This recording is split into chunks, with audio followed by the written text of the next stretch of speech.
Shalom everyone. Today we are going to discuss the laws of Shabbat. Under the laws of Shabbat, the topic of washing utensils and immerging utensils. It happens more than once that people got a new utensils and they didn't immerse it in the mikveh. They didn't put it in the mikveh, and they want to know if they can do it on Shabbat. What about cleaning dishes on Shabbat? What's the proper manner? And so forth and so on. So let me jump right in to the first halacha: washing utensils and immerging utensils. Now, it is permissible to wash the dishes after the Shabbat meals if one plans to use the dishes again on Shabbat for another meal. Nonetheless, many people today used to have this disposable utensils, dishes, but don't forget, some, nevertheless, they're using these disposable dishes. They're using a silverware, like the fork, the spoon, the knife. They're using not a plastic one, something made out of metal. Okay, so this halacha applies to that situation as well, unless the entire meal is with disposable dishes. So these halachot are not related to that, only maybe to the pot and the tray that you use. So it is permissible in general to wash the dishes after the Shabbat meals if one plans to use the dishes again on Shabbat for another meal. For the rule, we can see later more info about it. In Halacha 18, if one wants to do it in a very different way. If one no longer needs any dishes for Shabbat, since one has already eaten the third Shabbat meal, one may not wash the dishes. So this is something is well known. People don't wash the dishes on the third Seudah, which is close to the nightfall, close to sunset. Sometimes it's stretched all the way to sunset, from sunset to nightfall, because you're not going to use it anyways. So why to do it on Shabbat? Just wait for Motzei Shabbat, and then do the dishes, no problem. Okay? Now, there is one dish that you can wash regardless, alright? In any event. Which is it? It is permissible to wash drinking glasses throughout the day of Shabbat, even if one needs only one glass at the moment. Lama? Porque? Why? Since people drink throughout the day, if one is sure that no one in the house will drink any more on Shabbat, one should not wash any more glasses. Okay? Well understood. Yofi. Wonderful. About someone that some people has a goblet that made out of silver. The Kiddush cup, they made out of silver, and people tend to clean it all the time, so it won't get a lot of dirt on it, and then you have to use special liquid or special material to do that. Today there's a very nice trick that people do. I saw it in Israel, and I think here in America you might use the same method. They coating it with a clear material that covers the entire goblet, or whatever you have, Chanukiah, whatever, menorah, and that protects the silver utensils from the air, contact with the air, so it won't get this dirt on it. So the Halacha says, after reciting Kiddush in the morning of Shabbat, it is permissible to rinse the goblet used for the Kiddush, even though one does not need it anymore on Shabbat. This is why I mentioned the morning, because in the evening, obviously, you can't, because you need to use it for the next day. Since it is a utensil used for drinking, we do not limit how much one might drink. Besides this, one may wish to rinse his silver goblet right away to prevent it from tarnishing. Okay, that's the word I was looking for. So it is certainly permitted if one wishes to display it in his living room cabinet. You probably saw it in many Jewish homes, that they have this beautiful exhibition, menorah, goblets, Magen David, other items. So for that aspect, in itself, in an aspect of honoring Shabbat, that's the honor of Shabbat, that you keep the utensils, the dishes clean. This is why we want to clean the table as well, because we want to keep the environment clean. It's the honor of Shabbat. Now, some poskim, some rabbis rule that it is forbidden to shine silver items with liquid polish and newspaper, even though the halacha technically is that it is permitted. It is not appropriate activity for Shabbat. People sit down and start to do these cleanup special things that normally you do on the weekdays. So if you can avoid that, that will be a blessing. So the other day one asked, Rabbi, can I spray the windows with Windex or any other material and clean it on Shabbat? The Halacha says it is permissible to wash the windows using a small amount of spray and scrubbing them with newspaper. You know, it's not limited to newspaper. It's not limited to newspaper. It's just a nice, good method that people use newspaper so it won't leave marks after that. But you can use other shmate, we call it, or cloth or something. That we'll see it in a minute. One must take care not to tear the newspaper while doing this. There are poskim who rule that this is forbidden if it is not needed for Shabbat itself. Otherwise, why are you cleaning the windows now on Shabbat?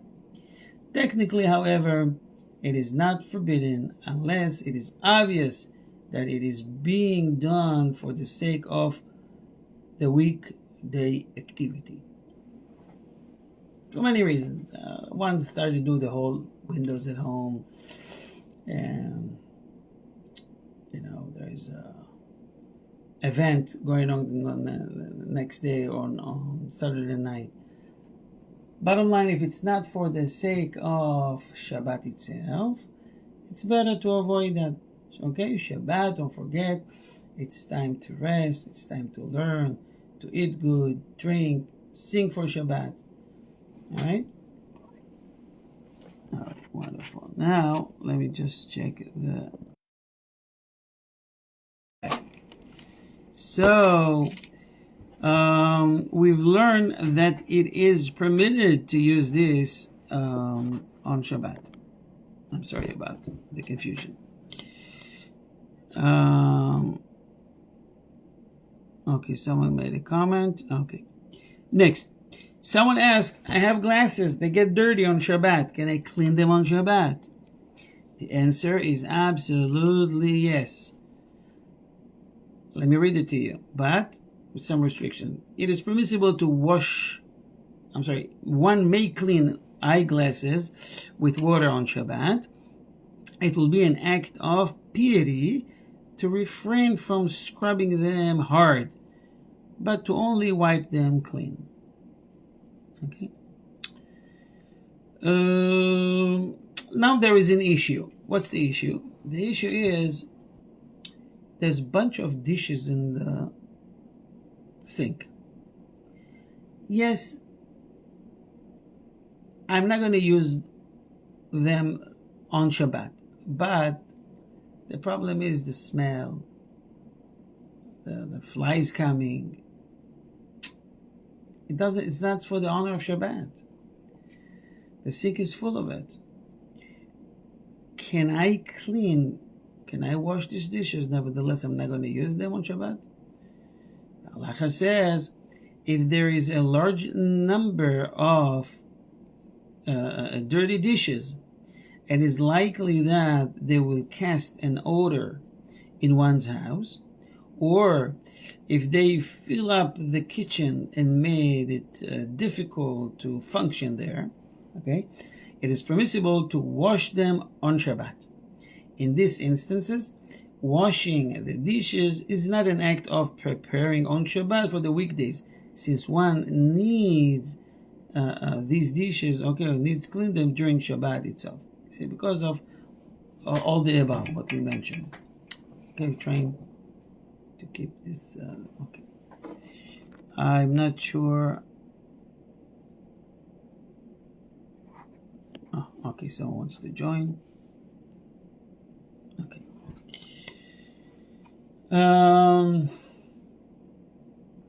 In places like hospitals, for example, so in hospital, where strict standards of hygiene must be maintained, it is permissible to wash the dishes after each meal, even if they are no longer needed that day.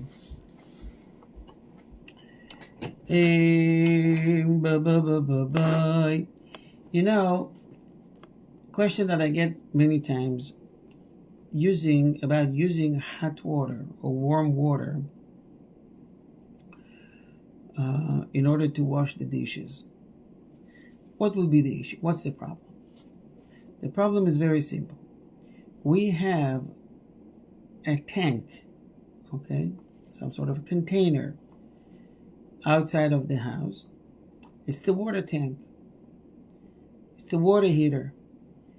It works in a very simple method. If this is the tank, we have water coming in and water coming out. The tank is full of water. The flame underneath makes sure that it'll remain hot to the level that we chose.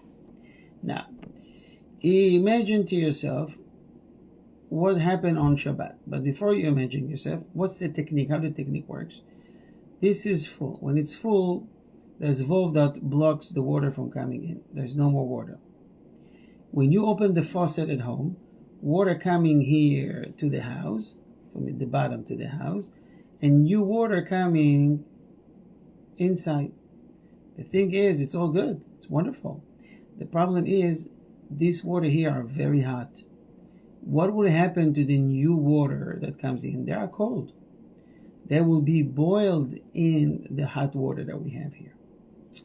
So therefore, we are not using hot water, because every time you open the faucet, cold water coming in, and they get boiled on with this water.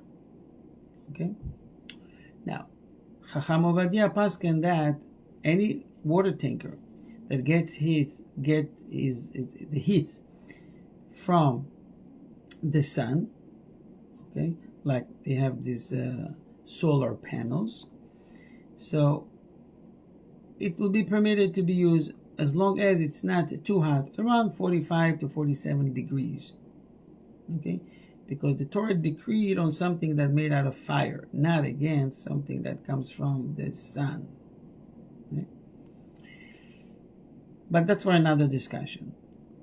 Now, the concern is as follows. I'm not going to use it, but I have someone that works for me, or a cleaning lady, or someone that comes that is not Jew. That for him it's permitted. The question is if he can do that in my house. He wants to wash the dishes, and he wants to use the hot water. Same thing will happen.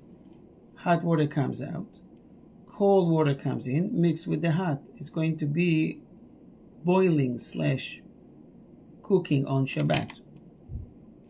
Can we let the non-Jew use that hot water, or we tell them, today is Shabbat, just use the cold water. So the Halacha says the following: if a non-Jewish janitor or maid washes the dishes on Shabbat and chooses to use hot water that is heated by a boiler, it is not necessary to prevent them from doing so, since it is his own choice. Keep it simple. Going back to washing the dishes, if one knows that another meal will be eaten after the third Shabbat meal, one may wash the dishes that will be needed for the fourth meal. Okay?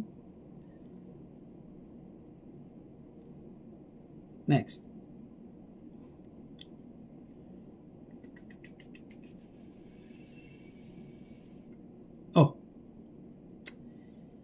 Now, it's related to what we just said. If one has another set of dishes to use for the next Shabbat meal, it is best to refrain from washing the set that was used for the first meal. Now, what kind of cleaning material I can use on Shabbat? Okay, it's different between Sephardim and Ashkenazi, by the way. So for the Sephardim, the halacha is a bit more lenient.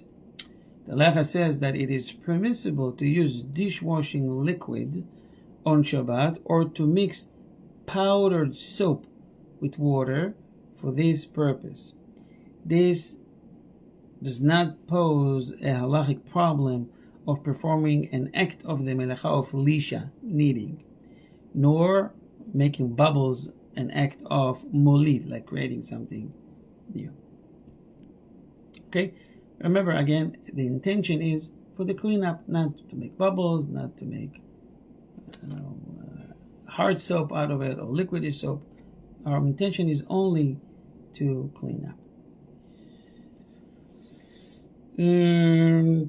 Okay, I hope the next one will be easy to understand. It's using different material but losing the same the same material but different names for the product. What do I mean? It is permissible to use scrubber made of plastic fibers to wash the dishes if the scrubber is the type that does not absorb any water. The problem with a sponge that it's absorb water, and on Shabbat we cannot squeeze water out of sponges. So they made in Israel a special scrub. You see it says kosher for Shabbat, that it made from like a plastic net within another net, and it's not really absorbing. It's not a sponge.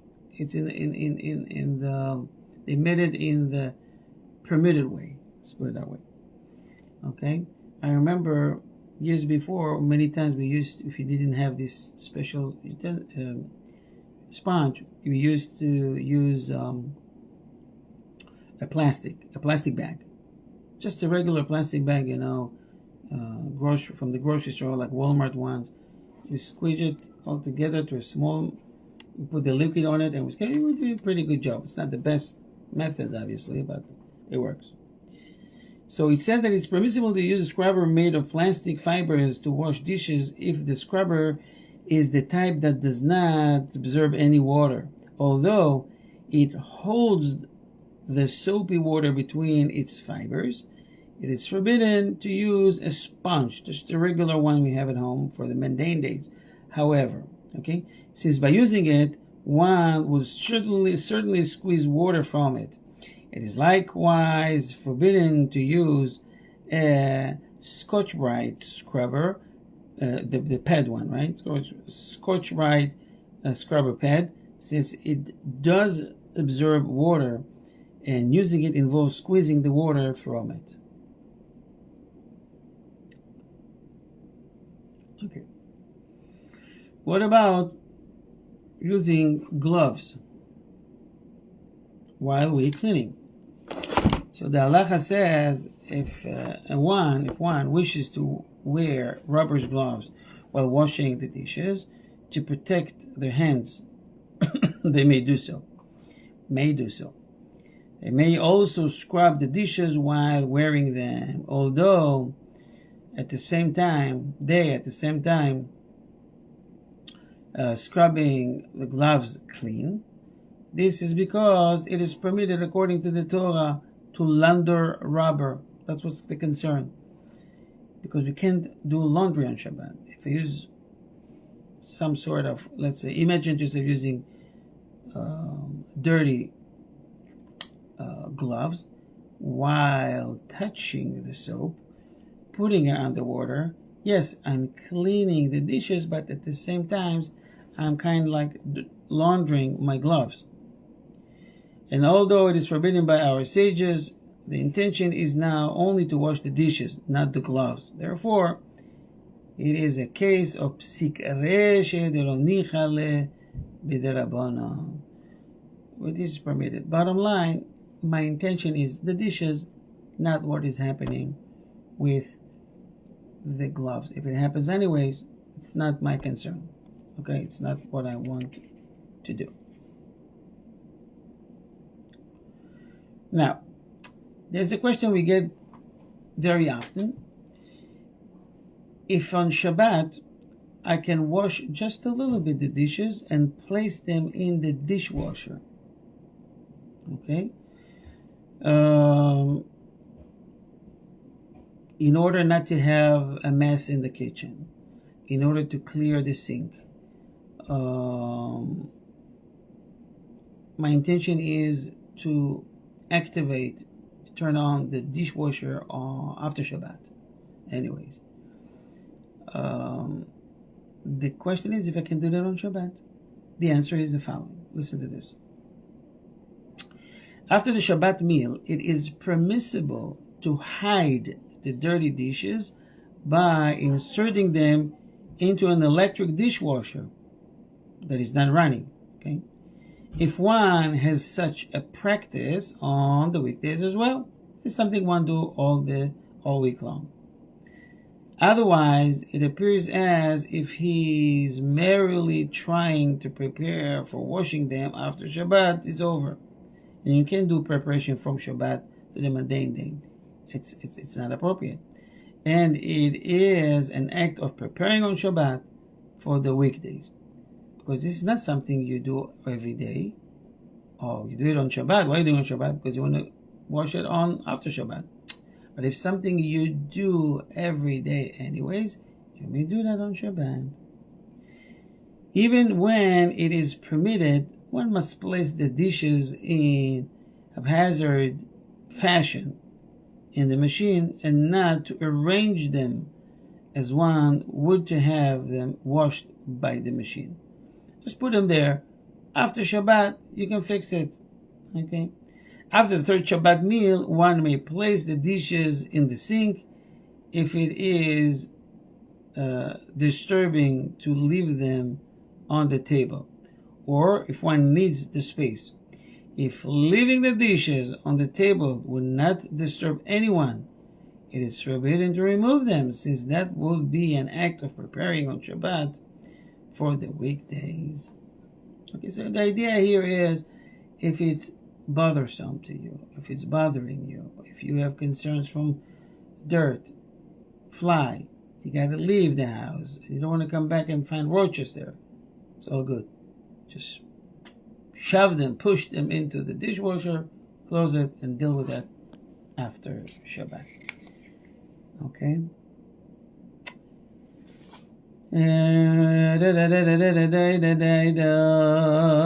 Okay, let's talk in the next few minutes. We have like 5-7 minutes. Let's talk a little bit about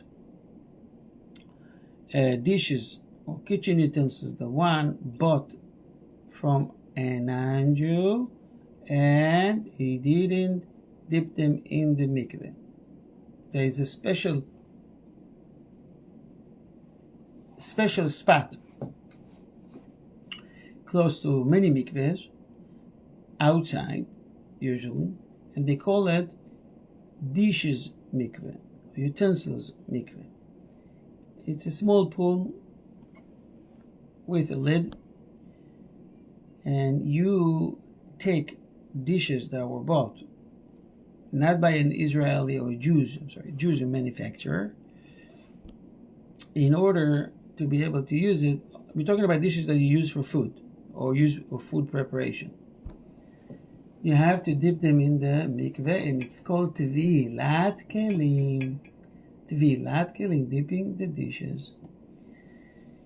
And it's in order, the idea here is in order to take it from the reshut, the realm of the non-Jew, and bring it to the Jews, because each influence the dishes and the utensils in a different way. Okay? The non-Jews are not permitted to do that. Not permitted. They are not, it's not mandatory for them. We are not permitted to eat without dipping it in the mikveh. So, it's a different way of lifestyle. For the non-Jews, they can eat with no blessings. It's not required from them. Therefore, it's not required from them to dip it in the mikveh. Since the Jews have a different set of laws, commitments, and obligations, they have to show that they are taking it from one realm, one level, to a different level. So, any dish, any utensil that it was manufactured by a Jew, it remains on the same level of obligations. But if you're taking it from a different source, which is not Jew, you can use it, but you have to kosher it in the mikveh. Okay, it's on the spiritual level. It has nothing to do with cleanness. It has nothing to do with hygiene. All right? It could be that the non-Jews utensils is very clean compared to a Jew utensil that is dirty. The idea is on a different level of ruchniut, the spirituality. To bring it into the reshut, the realm, the territory of a Jew, has to go through a process of a mikveh, dipping it in the mikveh. And it refers to dishes that we use to eat. It has nothing to do with chairs or tables or whatever. Okay. When we get one day, B'ezrat Hashem, to this topic, we'll see what do you do about, for example, electrical mixer, stuff like that. Because if you dip it in mikveh, you might ruin it. What's the way to do it? Well, let's just now imagine silverware, pots, trays, plates, glasses, and so forth and so on. It has to be made out of glass or metal. Okay. So, what do we do on Shabbat? I have a kli, I have a utensil. I want to use it on Shabbat. Right before I'm about to use it, my wife says, "Oh, you forgot to dip it in the mikveh on Friday." Can I do that now on Shabbat? The mikveh is pretty close. 10 minutes back and forth. I'm back home. Halacha says, if one purchased new kitchen utensils from a non-Jew and failed to immerse them in the mikveh before Shabbat, all the poskim or the rabbis agreed that it is permissible to give the utensil to a non-Jew as a gift and then borrow them from him for an indefinite time. What did I do here? I took it from my permission, my realm, gave it to a non-Jew. I have a friend, non-Jew, a neighbor. Now it's in his domain, it's his realm, it's his reshut. So now it belongs to him, it's not mine. And I ask to use it. He may let me use it.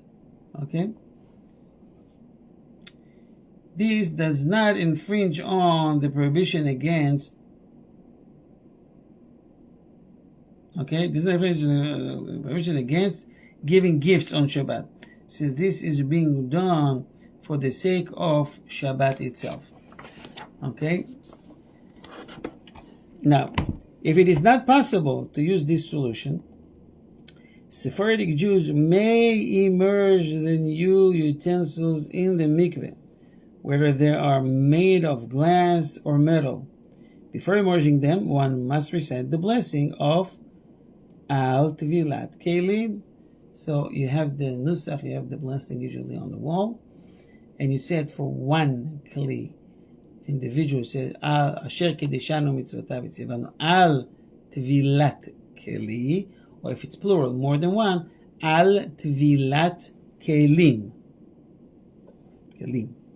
The same as one would do on a weekday.